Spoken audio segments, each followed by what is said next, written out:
November 15ರ ತಾರೀಕು CM ಅವರು ಡೆಲ್ಲಿಗೆ ಹೋಗ್ತಾ ಇದ್ದಾರೆ. ರಾಹುಲ್ ಗಾಂಧಿ ಅವರು ಭೇಟಿಗೆ ಅವಕಾಶ ಕೊಟ್ಟರೆ ಕ್ಯಾಬಿನೆಟ್ ರಿಷಫಲ್ ಬಗ್ಗೆ ಚರ್ಚೆ ಮಾಡ್ತೀನಿ ಅಂತ ಖುದ್ದು ಅವರೇ ಮಾತನಾಡಿದ್ದಾರೆ. ಆದ್ರೆ ಹಿರಿಯ ಸಚಿವರು ಹೇಳ್ತಾ ಇದ್ದಾರೆ ಅಂತ ಕ್ಯಾಬಿನೆಟ್ ರಿಷಫಲ್ ಅಂತದ್ದೇನು ಇಲ್ಲ ಅಂತ ಹೇಳ್ತಿದ್ದಾರೆ. ನೋಡಿ, ಗೌರವಾನ್ವಿತ ಮುಖ್ಯಮಂತ್ರಿ ಹೇಳಿದ್ದಾರೆ ಅಂದರೆ ಅದ್ರ ಅರ್ಥ ಇರ್ತದೆ. ಮುಖ್ಯಮಂತ್ರಿಗಳು ಸುಮ್ಮನೆ ಮಾತಾಡೋದಿಲ್ಲ. ಹೈಕಮಾಂಡ್ ಅವರು ಹಿಂದೆ ಕೂಡ ಹೇಳಿದ್ರು, 2 ವರ್ಷದ ನಂತರ ನಾವು ಬೇರೆಯವ್ರಿಗೂ ಅವಕಾಶ ಮಾಡಿಕೊಡ್ತೀವಿ ಅನ್ನೋ ಮಾತನ್ನು ಹೇಳಿದರು. ಅದರಂತೆ ಗೌರವಾನ್ವಿತ ಮುಖ್ಯಮಂತ್ರಿಗಳು ಹೈಕಮಾಂಡ್ ಅನುಮತಿ ಕೊಟ್ಟರೆ ಮಾಡ್ತೀನೋ ಮಾತನ್ನು ಹೇಳಿದ್ದಾರೆ. ನಮಗೆ ಕೂಡ ಅನೇಕ ಬಾರಿ ರೀಶೇಪಲ್ ಮಾಡುವಾಗ ಹೊಸಬರಿಗೆ ಸುಮಾರು 12 ಜನ ಅವಕಾಶ ಮಾಡಿಕೊಡಿದ ಮಾತನ್ನು ಕೂಡ ಸನ್ಮಾನ್ಯ ಮುಖ್ಯಮಂತ್ರಿಗಳು ಹೇಳ್ತಾ ಇದ್ರು. ಸಹಜವಾಗಿರುತ್ತಲ್ವಾ? ಸಹಜವಾಗಿ ನಾನು ಕೂಡ ಸತತವಾಗಿ ಮನವಿ ಗೆದ್ದಿದ್ದೇನೆ. ಜೊತೆಗೆ ಕೋಲಾರ ಜಿಲ್ಲೆಗೆ ವಿಶೇಷವಾಗಿ ನಮ್ಮ ಬಲಗೈ ಸಮುದಾಯಕ್ಕೆ ಸುಮಾರು 65 ವರ್ಷಗಳಿಂದ ಅವಕಾಶ ಕೊಟ್ಟಿಲ್ಲ. ಇಡೀ ಭಾರತ ದೇಶದಲ್ಲಿ 2ನೇ ಅತಿ ಜನಸಂಖ್ಯೆ ಇರ್ತಕ್ಕಂಥದ್ದು ಕೋಲಾರ ಜಿಲ್ಲೆಯಲ್ಲಿ ಬಲಗೈ ಸಮುದಾಯ. ಹೀಗಿದ್ದರೂ ಕೂಡ ಸುಮಾರು 65 ವರ್ಷಗಳಿಂದ ದಿವಂಗತ ಚೆನ್ನೈನವರ ನಂತರ ಇದ್ರೂ ಯಾರಿಗೂ ಅವಕಾಶ ಸಿಕ್ಕಿಲ್ಲ. ಹಾಗಾಗಿ ಜೊತೆಗೆ ಕೋಲಾರ ಜಿಲ್ಲೆಯಲ್ಲಿ ನಾನು ಸೀನಿಯರ್ ಇದ್ದೇನೆ, ಬಹುಶಃ ಅವಕಾಶ ಸಿಗ್ಬೋದು ಅಂತೇಳಿ ನನ್ನ ಒಂದು ಅನಿಸಿಕೆ. ಸರ್, 2.5 ವರ್ಷ ನಂತರ ಕ್ಯಾಬಿನೆಟ್ ರಿಷಫಲ್ ಆಗುತ್ತೆ ಅನ್ನೋದು ಚರ್ಚೆ ಹೈಕಮಾಂಡ್ ಮುಂಚೆನೇ ಹೇಳಿತ್ತು ಸರ್. ಹೈಕಮಾಂಡ್ ಹೇಳಿರಲಿಲ್ಲ. ನಮಗೆ ಸಹಜವಾಗಿ ನಾವು ಮೊದಲನೇ ಬಾರಿ ಹೋಗಿ ಮಂತ್ರಿ ಸ್ಥಾನವನ್ನು ಕೇಳಿದಾಗ ಗೌರವಾನ್ವಿತ ರಾಷ್ಟ್ರದ ಕಾಂಗ್ರೆಸ್ ಪಕ್ಷದ ಅಧ್ಯಕ್ಷರಾಗಿರ್ತಕ್ಕಂಥ ಮಲ್ಲಿಕಾರ್ಜುನ ಖರ್ಗೆ ಸಾಹೇಬರು, ಗೌರವಾನ್ವಿತ ಮುಖ್ಯಮಂತ್ರಿಗಳಾಗಿರ್ತಕ್ಕಂಥ ಸಿದ್ದರಾಮಣ್ಣ ಸಾಹೇಬರು ಮತ್ತು ನಮ್ಮ ಗೌರವಾನ್ವಿತ ಉಪಮುಖ್ಯಮಂತ್ರಿ ಆಗಿರ್ತಕ್ಕಂಥ DK ಶಿವಕುಮಾರ್ ಸಾಹೇಬರು ಕೂಡ 2ನೇ ಅವಧಿಗೆ ನೋಡೋಣ, ಅವಕಾಶ ಮಾಡಿಕೊಂಡ ಮಾತನ್ನು ಕೂಡ ಹೇಳಿ ನಮಗೆ ಆ ಸಂದರ್ಭದಲ್ಲಿ ನಿಗಮ ಮಂಡಳಿಯನ್ನು ಕೊಟ್ಟಿದ್ದರು.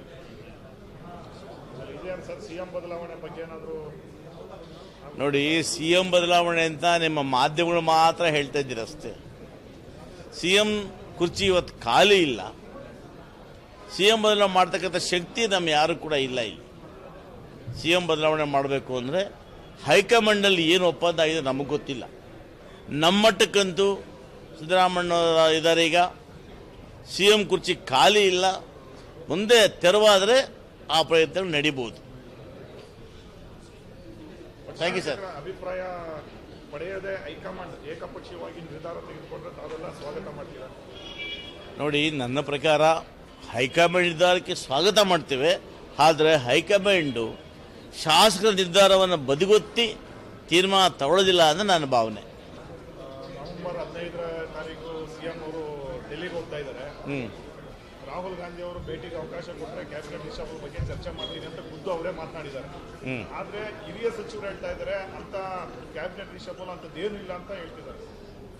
ನೋಡಿ, ಗೌರವಾನ್ವಿತ ಮುಖ್ಯಮಂತ್ರಿ ಹೇಳಿದ್ದಾರೆ ಅಂದರೆ ಅದ್ರ ಅರ್ಥ ಇರ್ತದೆ. ಮುಖ್ಯಮಂತ್ರಿಗಳು ಸುಮ್ಮನೆ ಮಾತಾಡೋದಿಲ್ಲ.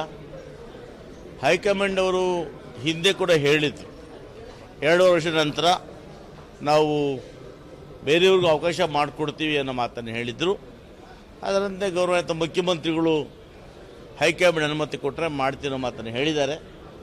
ನಮಗೆ ಕೂಡ ಅನೇಕ ಬಾರಿ ರೀಶೇಪಲ್ ಮಾಡುವಾಗ ಹೊಸಬರಿಗೆ ಸುಮಾರು 12 ಜನ ಅವಕಾಶ ಮಾಡಿಕೊಡಿದ ಮಾತನ್ನು ಕೂಡ ಸನ್ಮಾನ್ಯ ಮುಖ್ಯಮಂತ್ರಿಗಳು ಹೇಳ್ತಾ ಇದ್ರು.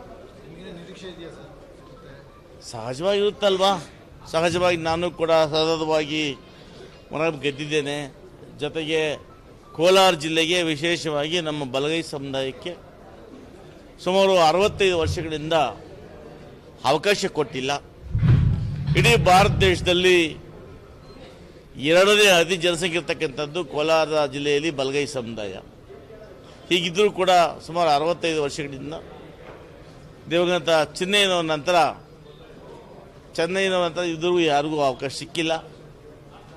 ಹಾಗಾಗಿ ಜೊತೆಗೆ ಕೋಲಾರ ಜಿಲ್ಲೆಯಲ್ಲಿ ನಾನು ಸೀನಿಯರ್ ಇದ್ದೇನೆ, ಬಹುಶಃ ಅವಕಾಶ ಸಿಗ್ಬೋದು ಅಂತೇಳಿ ನನ್ನ ಒಂದು ಅನಿಸಿಕೆ. ಸರ್, 2.5 ವರ್ಷ ನಂತರ ಕ್ಯಾಬಿನೆಟ್ ರಿಷಫಲ್ ಆಗುತ್ತೆ ಅನ್ನೋದು ಚರ್ಚೆ ಹೈಕಮಾಂಡ್ ಮುಂಚೆನೇ ಹೇಳಿತ್ತು ಸರ್. ಹೈಕಮಾಂಡ್ ಹೇಳಿರಲಿಲ್ಲ.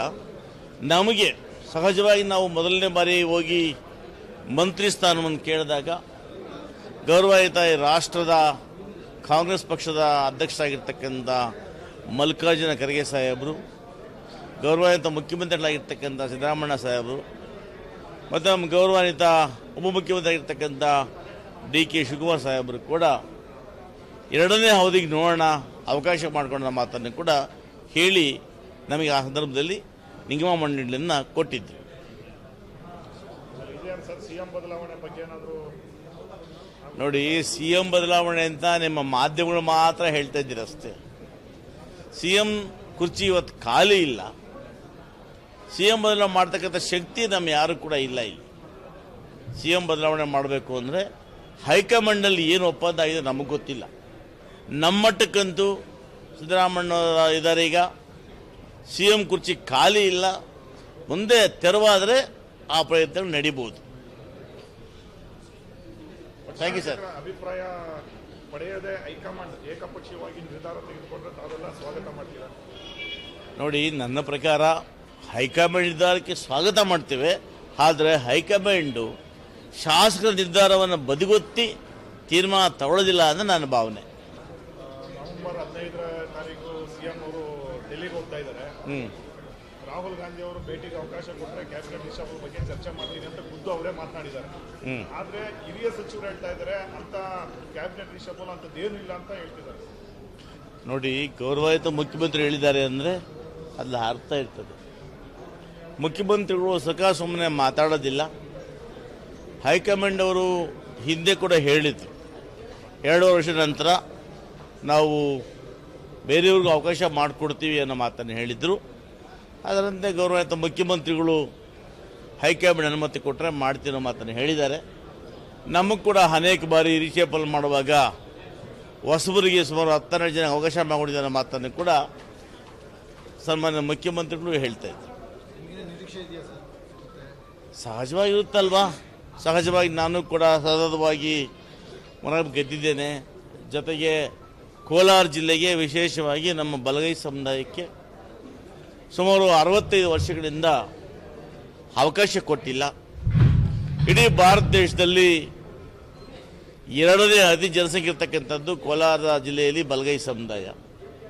ಹೀಗಿದ್ದರೂ ಕೂಡ ಸುಮಾರು 65 ವರ್ಷಗಳಿಂದ ದಿವಂಗತ ಚೆನ್ನೈನವರ ನಂತರ ಇದ್ರೂ ಯಾರಿಗೂ ಅವಕಾಶ ಸಿಕ್ಕಿಲ್ಲ.